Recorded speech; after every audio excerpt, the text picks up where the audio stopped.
Yana bir afsonalarga ko'ra, Amir Olimxon boyliklarini tuyalarga yuklab, Afg'oniston tomon harakatlangan. Ammo yo'lda u rus bosqinchilari hujumiga uchragan.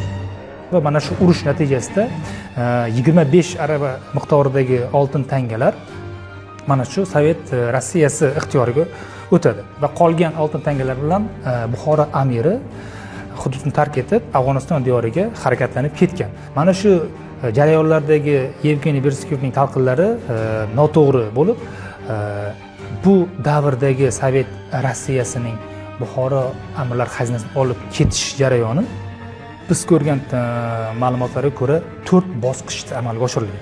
Bu birinchisi mana shu 1920-yillardagi Buxoro inqilobi va Sovet Rossiyasining bosqini bilan bog'liq. Ana shu davrdagi talon-taroj natijasida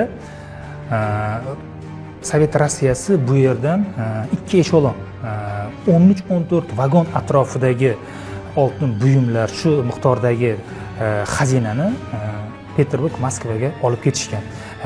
Undan keyingisi esa ikkinchi bosqich, bu Turkiston fronti qo'mondoni Frunzening bu yerga bo'lgan harbiy yurishlaridagi jarayonlar. Shu davrdagi katta miqdordagi boyliklar bu yerdan olib ketilgan rus diyorlariga.